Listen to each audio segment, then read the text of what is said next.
The same way that we have sum and difference, we can actually now very easily get all the formulas, which are called the double angle formulas. This will be very important for you. You're going to use this a lot in calculus. Okay? Yes, Maria, everything we're doing is in test 4. Even what we do on Tuesday will also be on test 4. Okay? Remember, test 4 is the last one that you're going to do. Everything we're doing is in test 4. Okay, and the homework for all of this is also available, so you can work on this and practice with these ideas. Okay, so that's why I'm telling you, make sure that you get a piece of paper and then start writing down all of these formulas that we're coming up with, so you have all of these identities summarized in one place. Okay, that will come in handy. It will be easier for you to remember the formulas and then to use them when you need it. Okay. So again, like I said, this class today was just about coming up with a bunch of formulas. So now let's talk about the double angle formulas. But you will see, since we already know the sum and difference formula, double angle formula, it will come very easy. So let me just remind you of what we have. So recall, if alpha and beta are any angle, then what have we seen so far? If you do sine of alpha plus or minus beta, what was this? This is sine cos, then plus or minus, you respect the sign, and then cosine. So I'm kind of giving you a hint of how you can remember these things, okay? So the formula for sine is sine cos, cosine. And then the formula for cosine is cos cos, sine sine. This is how I remember this the first time that I learned. And then just stay with it. Okay, so this one will be cos cos. Now remember, the cosine flips what's going on. So instead of a plus, the minus, and then instead of a minus will be a plus, and then sine sine.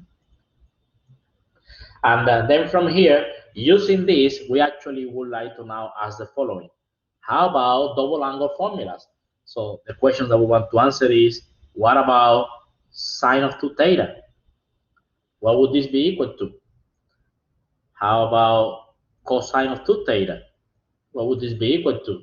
And since we are at it, then let us say the same thing about tangent. How about tangent of 2 theta? Okay, so this is what we would like to answer.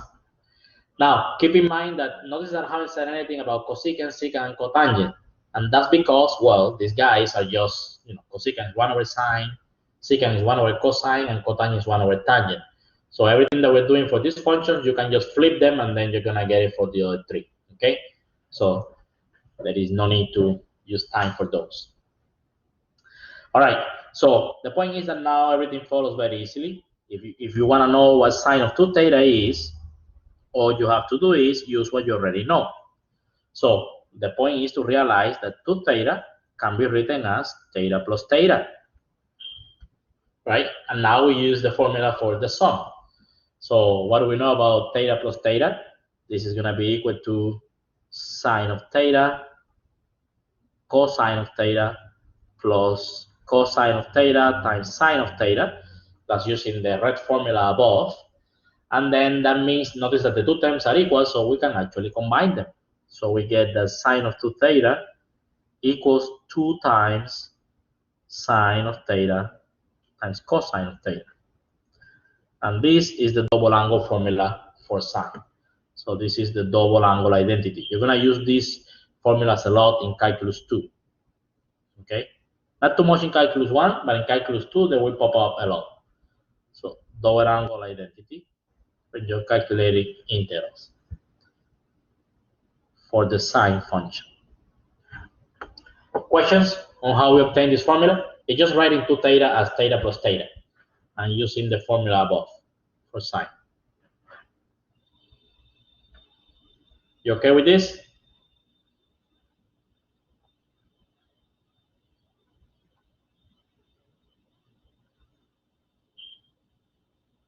All right, double angle formula.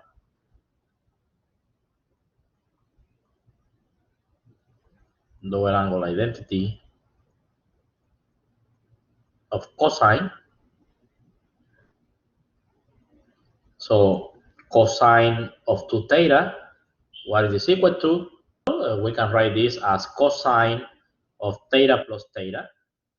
And now use what we already know. So what's cosine of theta plus theta? That's cos minus sine. So then we get here a nice little formula. We're going to get cosine squared of theta minus sine squared of theta.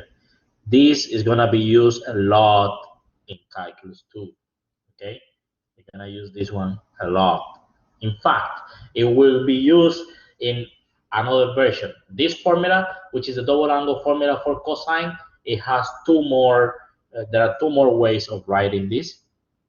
So for example, remember that we have the fact that cosine squared can be written as 1 minus sine squared using the Pythagorean identity. So if I replace cosine squared in this formula by 1 minus sine squared, collecting like terms, we're going to get 1 minus 2 sine squared of theta. That's another way of writing cosine of 2 theta, okay, in terms of sine only. Or you could write it, again, using the fact that sine squared equals 1 minus cosine squared. Then we can replace sine squared by this, collect like, distribute the negative and collect like terms, and then we get 2 cosine squared minus 1. Any of these three versions on the right hand side, they are all equal to cosine of 2 theta. Okay, so these are what we call the double angle identities for cosine. Questions?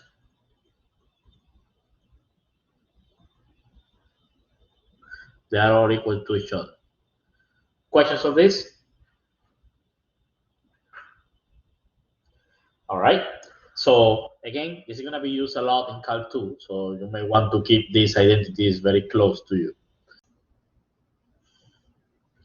So last time we talked about the sum and difference formulas, and then we saw that they were very important because we used those to derive a whole bunch of other formulas.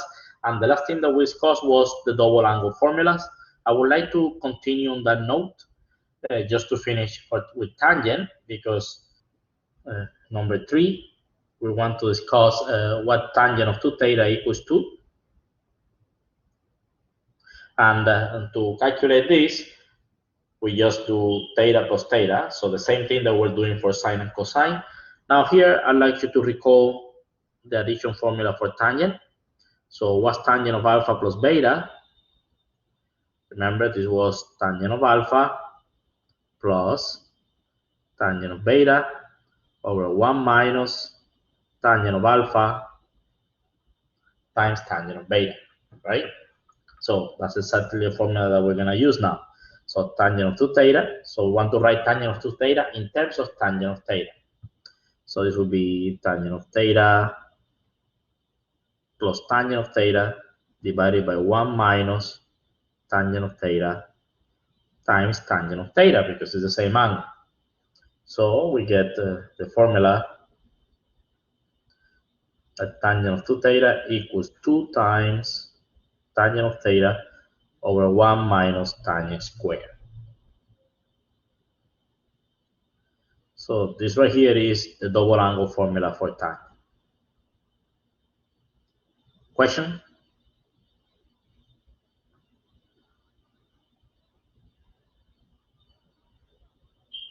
Questions about this?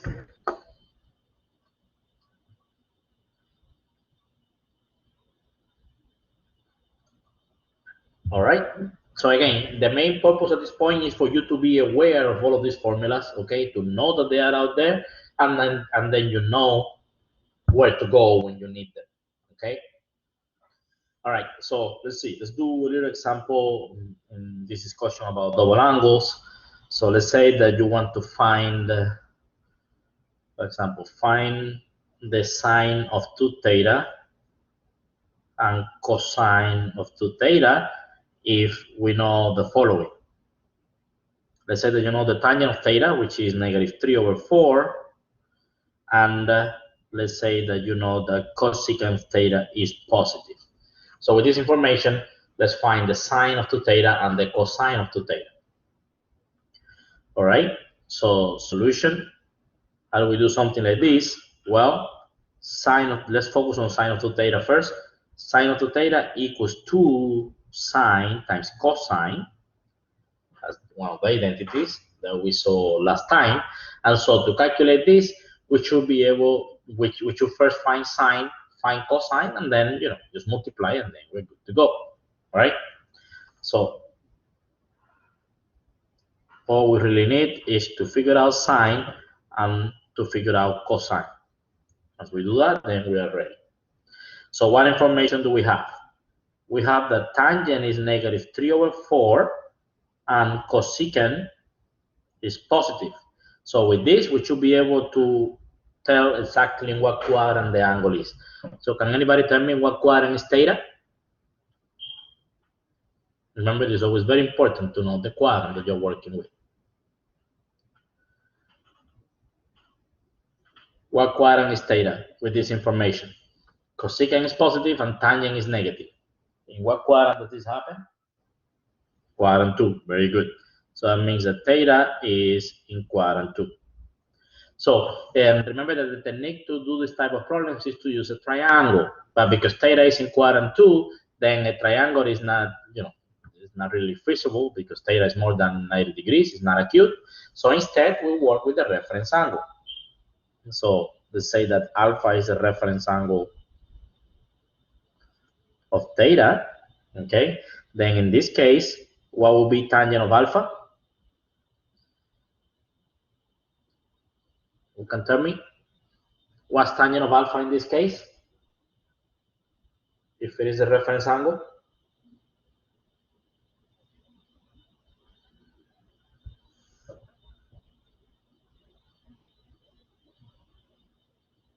We have done this a million times, so you should be able to answer this pretty quickly.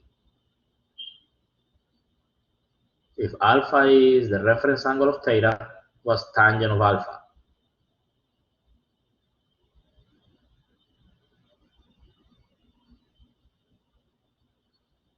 All right, then I'll just go through this. If you have questions, you ask. It's equal to 3 over 4. Remember, an angle and its reference angle, they have the same value. It's just that the reference angle is always positive. Okay, so with that information, we can draw a right triangle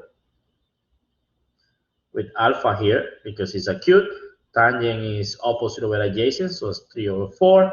And then we just have to figure out the hypotenuse. And in this case, you should be able to see that the hypotenuse is equal to 5 using Pythagorean theorem. So now it's very easy to figure out what we need. So sine of alpha is going to be equal to 3 over 5. And cosine of alpha is 4 over 5. Now from here, we can deduce what's the sine and the cosine of theta. So because theta is in quadrant 2, the sine is positive. So that will be positive 3 over 5. Now because theta is in quadrant 2, the cosine is negative. So cosine is negative 4 over 5. So with this information, we now come back and answer the question. So 3 over 5 for sine, negative 4 over 5 for cosine. So finally, what do we get here? So that's going to be 8 times 3, 24. So negative 24 over 25. So sine of 2 theta equals negative 24 over 25. And since we already know sine and cosine of theta, now answering what cosine of 2 theta is also pretty simple. Cosine of 2 theta, this is cosine squared minus sine squared. That's one of the identities. So we get negative 4 over 5 squared minus 3 over 5 squared. And then we calculate. So this is 16 over 25 minus 9 over 25, which gives 7 over 25. Okay. All right, Frances, don't worry. Just remember to take a look at the video for the first few information. Okay? All right. Any questions on this example?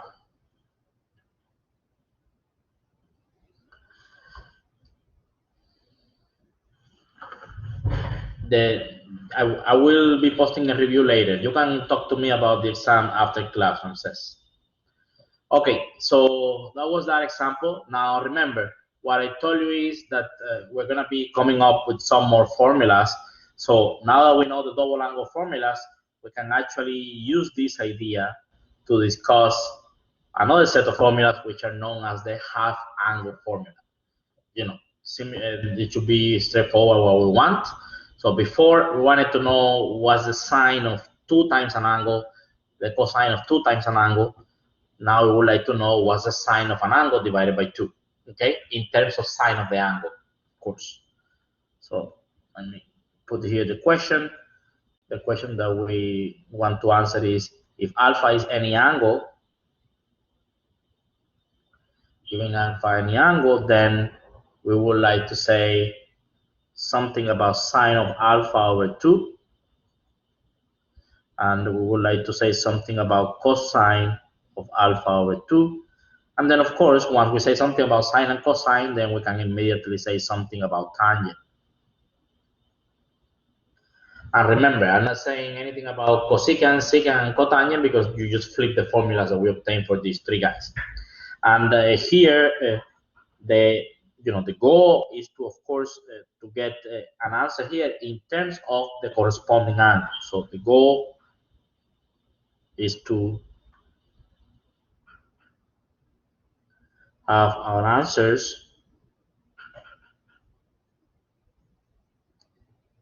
in terms of alpha itself, not alpha over 2, but in terms of alpha, okay? All right, so what can we do here? What would be the idea? Well, the idea is to use the double angle formulas. So use the double angle formulas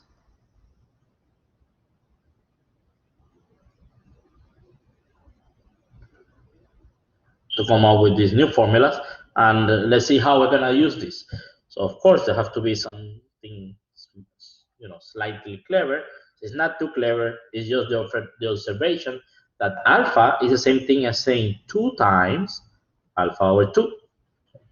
Okay, so 2 times alpha over 2 is equal to alpha, and then we can just use this idea to come up with the formulas that we need. So we're gonna use this together with the following. Also remember that we have the cosine of 2 theta. Remember that this was equal to 1 minus 2 sine squared of theta. Okay, so from here we can take advantage of this to actually solve for sine. So it will follow then that sine squared is going to be equal to, so what is this?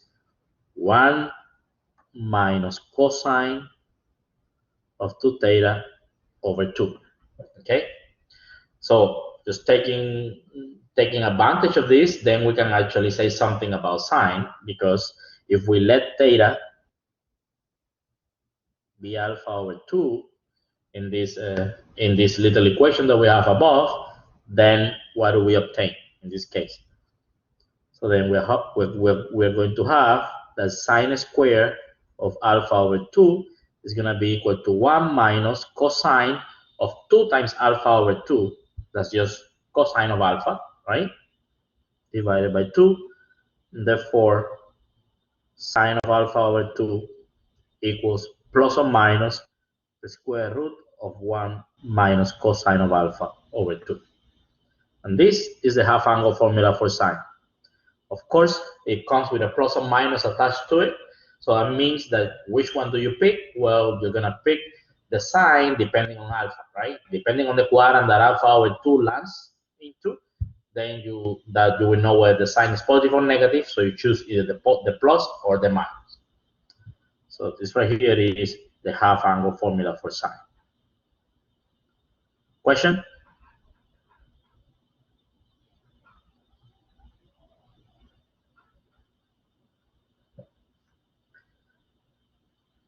Questions on this? So for example, let's see, how is this useful? Well, imagine that you want to know what sine of 15. Let's say that you wanted to calculate sine of 15. As you know, there are several ways of doing this. You could say that 15 is 45 minus 30, and then, go on that route and use the the difference formula for sine, or you can realize that 15 is the same thing as 30 over 2. So it's the same thing as sine of 30 degrees divided by 2. And that means that alpha is equal to 30. So what is this? Because 15 is in quadrant 1, the sign is positive. So it's going to be a square root of 1 minus cosine of 30 divided by 2. And we know what cosine of 30 is equal to. So this is 1 minus square root of 3 over 2 divided by 2. Then clearing denominators, multiply top and bottom by 4. So we're going to have by 2, sorry. So 2 minus square root of 3 over 4. So we get square root of 2 minus square root of 3 divided by 2. And we have a very clean and exact answer for sine of 15. No need to use a calculator for this. So again, we're doing all of these formulas because now this opens up the door of finding exact values for many other angles other than 30, 45, and 60. Now you can use the sum, the difference formulas, the double angle, the half angle formulas to come up with exact values. Because if you don't have a calculator around, then you can do this kind of things. All right, questions?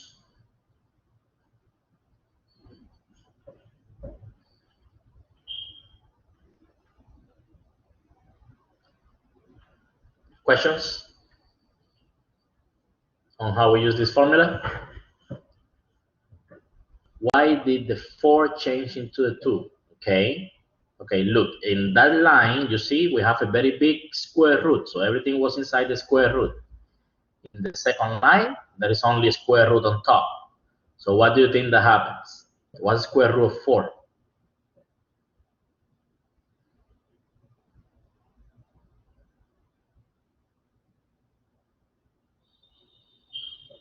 What's square root of 4? Oh, okay, so look at the line before that. What do you think I did? Clear denominators. You see how we had a square root of 3 over 2 and we don't have that one anymore? So we just multiply top and bottom by 2 inside that radical.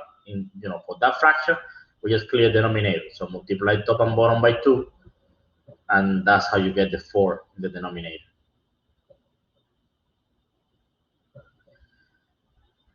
Okay, any questions?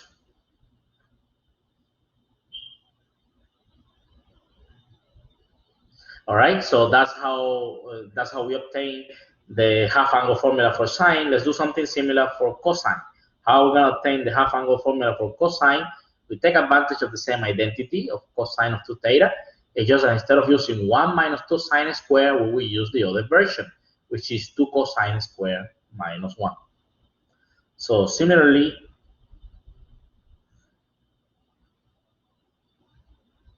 we have that cosine of 2 theta equals 2 cosine squared minus 1. So we can solve for cosine squared, the same idea that we use for sine. This time, we're going to get 1 plus cosine of 2 theta divided by 2. And so if we play the same trick, if we let theta be equal to alpha over 2 in this formula, then we obtain the following. So we have that cosine squared of alpha over 2 is going to be equal to 1 plus cosine of alpha over 2, because 2 times alpha over 2 is just alpha. So again, cosine is going to be equal to plus or minus square root of 1 plus cosine of alpha over 2. So notice that the half angle formula for cosine is very similar to the half angle formula for sine. It's just that sine has a minus. It's 1 minus cosine of alpha over 2 inside the radical. And the cosine has a plus, 1 plus cosine of alpha over 2. But the rest is exactly the same. So this is the half angle formula. Okay, questions?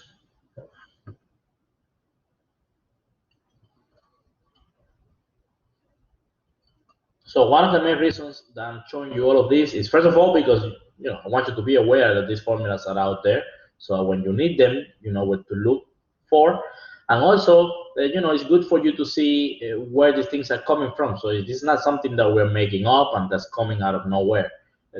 Every little equation and every identity that we derive, it gives rise to a new one, as you are seeing here. Here we're just reusing the double angle formula of cosine, and then with a clever little trick to come up with a half angle formula. But don't forget that the double angle formula of cosine came from the sum formula. So, every formula gives you the next and the next and the next. And at the end of the day, you can trace all of these back to the most important one, which I like to call it the most important one, which is the difference angle of cosine. Because if you remember, this one, which was the one that we did the full geometric proof, after you know what this is, the cosine of the difference of two angles, you just use a trick to find the cosine of the sum, which is the one that we're actually exploiting right now for what we're doing. But that one came from the difference, okay? So in all of these discussions that we have been doing, that formula is the key, okay? So anyways, it's just for you to see the relationship that these formulas enjoy among each other and the dependency that they have. Because I could just give you a list of formulas and that's it, but then you can just read that in the book your own. Okay, anyway, so that's the main reason why I'm doing this. Okay, so you hopefully not just take the formula for granted, but hopefully you believe it when you look at it. At least you see the logic behind this. Okay, so we have this, and okay, we already did the example of finding sine of 15, so we need to, the cosine, it's the same type of calculation. And remember, the plus or minus you use depending on the quadrant and the angle is, okay? So I should probably stress that here. Notice that we use the positive version in the example above, and the reason why we pick the plus is because 15 degrees is in quadrant 1, okay? All right, so now that we have sine, we have cosine, then we immediately get a formula for tangent, right? So tangent of alpha over 2, what is this equal to? Well, tangent is sine over cosine. And now we can use our formulas. So it will be plus or minus 1 minus cosine of alpha over 2, and then plus or minus 1 plus cosine of alpha over 2, and then we simplify. So we can put this into a single radical, okay, and then flip the fractions.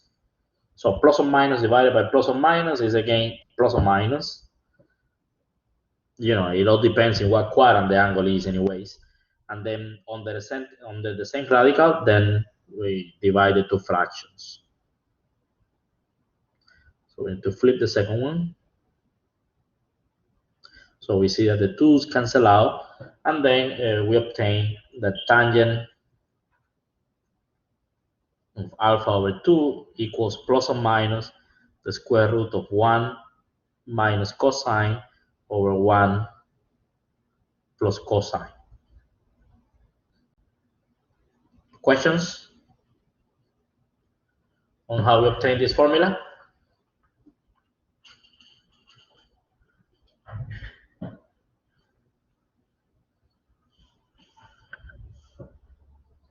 Okay.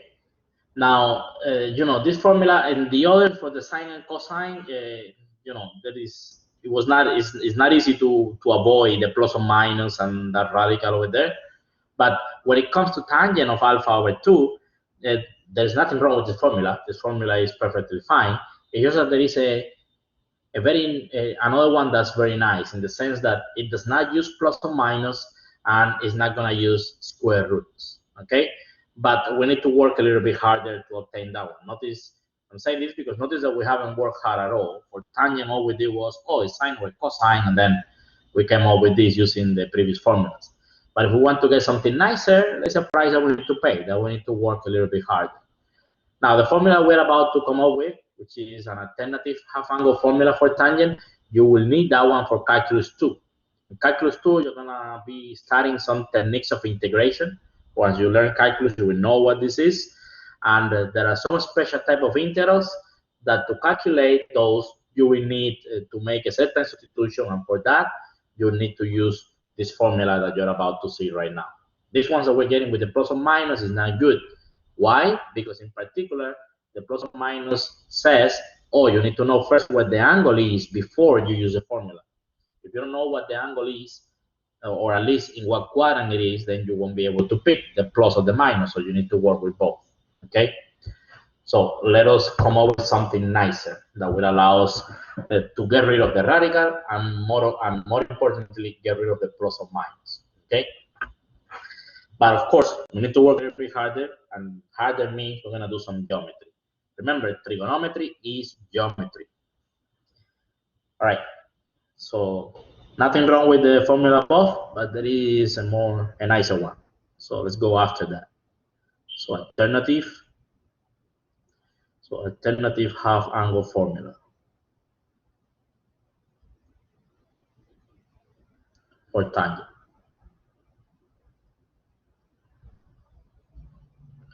Okay, and here is what we're gonna do. We're gonna do some construction. So we're gonna go back to our friend, the unit circle. Okay, so unit circle. It's X, it's Y.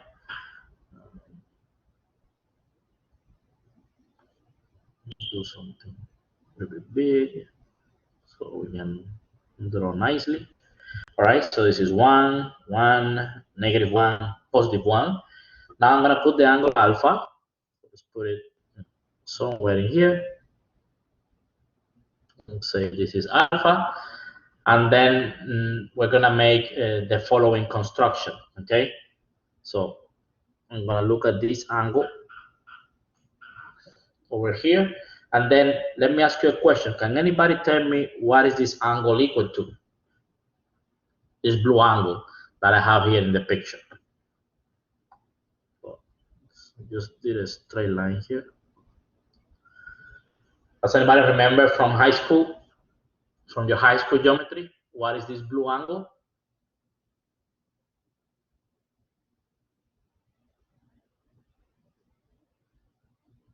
Nope. Okay. It's fine. But let's see. Come on, one hero. Who can tell me what's the blue angle? Let's see. Remember the angle. Let's see. Let's talk about names. Names at the end of the day, they're not too important. What you need to know is the relationships, but hopefully names will bring something back to mind. So the angle alpha, this is called a central angle, right? Because it has, the vertex is the center of the circle. Now the blue angle, it has a name. This is called an inscribed angle. So whenever you have a circle, an inscribed angle is an angle, that the vertex is on the circle. This is an example of an inscribed angle. Now, do you know what's the relationship between the measure of an inscribed angle and its corresponding arc? So, for example, in this picture that I did on the side, the arc corresponding to that inscribed angle is this one over here. This is the arc that corresponds to it. And we measure the arcs also in degrees, right? You can attach to the arc and measure in degrees. So, do you know what was the relationship between the measure of the angle and its corresponding arc? When the angle is an inscribed angle, there was a theorem that you learned back in high school that says that, for example, if let's call this, no, I don't want to, let's call this theta, okay? And let's say that this is an inscribed angle, and let's say that this is, how much do we say? This is less than 180 because that arc is less than half a circle. So I don't know, let's say that this is 120 degrees. So the theorem says that whenever you have an inscribed angle, then if its measure is going to be always equal to half of whatever the corresponding arc is equal to, okay? So inscribed angles, the measure of them are half of the corresponding arc, and Another thing to remember is that when you have an arc, you have the inscribed angle, but then you also have the central angle corresponding to it, okay? Which would be this one right here. That's the central angle corresponding to that arc, and the measure of the central angle is the same as the measure of the arc. That's how we actually define the measure of the arc, as the measure of its corresponding central angle. So that means that if the central angle is 120 degrees and theta is the inscribed angle, theta is just half of it. So theta has to be 60 degrees. As an example, you have Thales theorem. I'm gonna remind you of Thales theorem again later today. What does Thales theorem says? If you have a circle, and let's say that you have a diameter, and then you have an inscribed angle on this diameter, meaning that the corresponding arc is half a circle, what do we know about this triangle that is being formed? What Thales theorem says is that the angle that you get here is a 90-degree angle, okay? Because the corresponding arc is actually half a circle. So it measures 180, and therefore this angle is half of it, which is 90. That's what Thales theorem says. So if you want to construct a right triangle exactly, just take a compass, draw a circle, then draw a diameter, and inscribe an angle on that diameter, and you're gonna get yourself a 90-degree angle. Okay? Of course, you could do the 90-degree angle on your own, but these are the relationships that we have. Okay, questions? Do you understand this? Do you remember saying this at some point?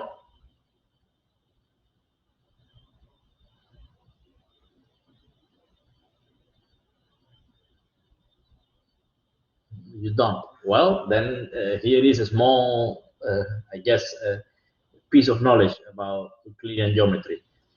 All right, so that's called Thales theorem, and the more general statement is that when you have an inscribed angle, then the measure of that angle is half of the measure of the corresponding central angle. Okay, that's the one that shares the same arc as your inscribed angle.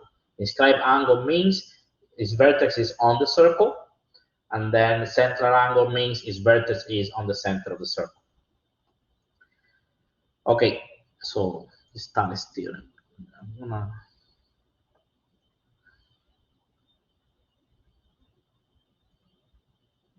This one right here would be 90 degrees. Okay, so I guess this is called an inscribed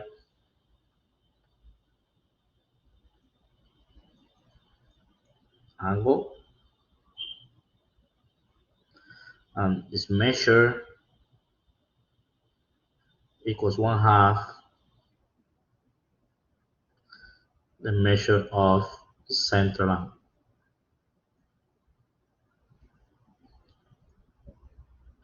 Okay, so I guess I'm gonna call this a little recall, or let me not even call it recall, because if you are not seeing it, then it's not really recall.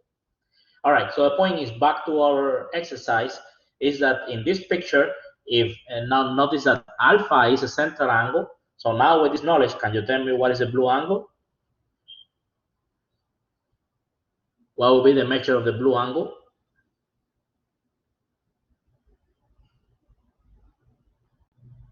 Notice that the blue angle is inscribed, its vertex is on the circle.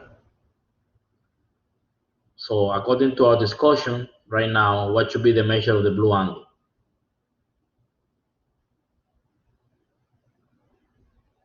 It's not hard once you know this fact that I just told you.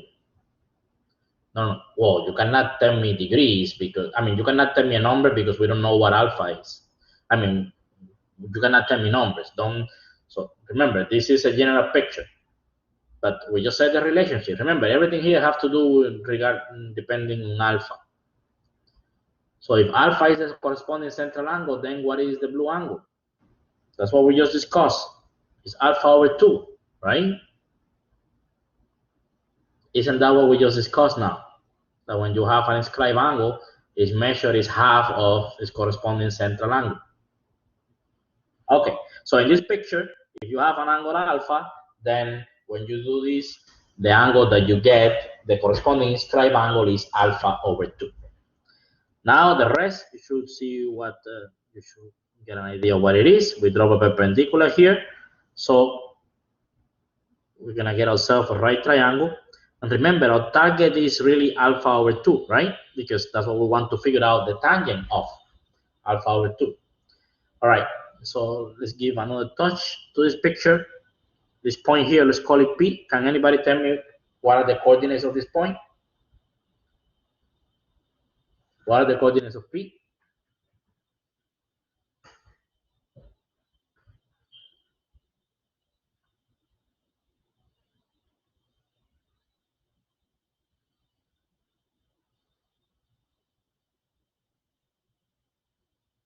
We have a unit circle. How do we define the points, and how do we define sine and cosine? They are the coordinates of points on the unit circle. So what are the coordinates of P? This is cosine of alpha, comma, sine of alpha. That's the definition of sine and cosine. Do you understand this? Okay, good. So let's see, let me ask you some questions now. What is this equal to then? So this height here, what is it? The side of the triangle, what is that equal to?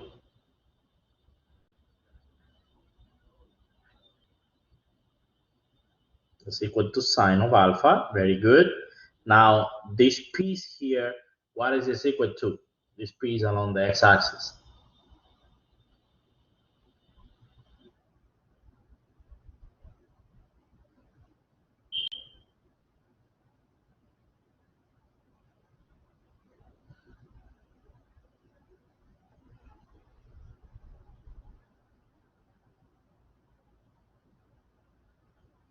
Anybody? Let me use green for this. Sine of alpha. So what do you get for the other piece? Cosine of alpha. Good. Let's see. What is this piece? The one on the negative part.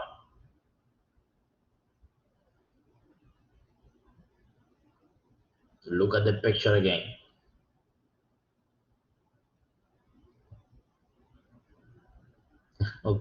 Well, 1, right? It will be positive 1. Remember, I'm talking about length now.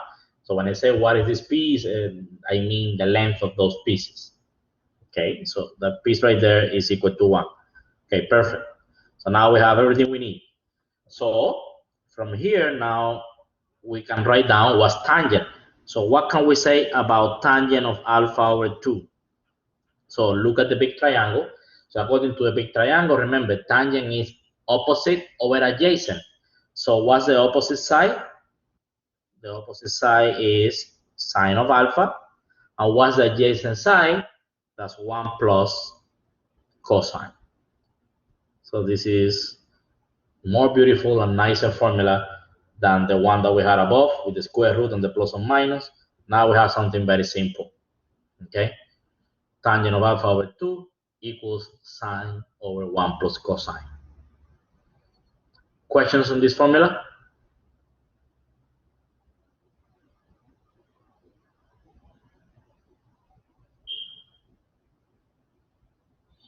Okay, but repeat what? All I'm doing is reading what I just wrote. What do you mean? What do you want me to repeat, Maria? I mean, it's just, I'm just reading what I wrote. Okay. All right. No, it's okay. All right, so now actually let me show you there is another trick that we can play, so we can actually rewrite this formula in a slightly different way, and it's good to know both ways. So let me show you that. So notice that sine of alpha over 1 plus cosine, we can play a trick on this. So we can actually multiply top and bottom by the conjugate of the denominator. So if we multiply top and bottom by the conjugate, what do we obtain as a result? So on top, we're going to have sine of alpha times 1 minus cosine over, now in the bottom, we have a difference of squares because that's a product of conjugates. So that's 1 minus cosine squared. But what do we know about 1 minus cosine squared? That's equal to sine squared. So the sine on top cancels with the square in the bottom. So we are left with 1 minus cosine over sine. So here is an alternative formula. So sine over 1 plus cosine is the same thing as 1 minus cosine of alpha over sine. So any of the two are perfectly fine, and they're both nice. So you can use whichever you want for the formula of tangent of alpha over 2. Okay? I kind of prefer the red one, the first one that we did, because it has a plus instead of a minus. And, you know, somehow I like more having pluses than minuses. But any of the two are okay. All right, questions?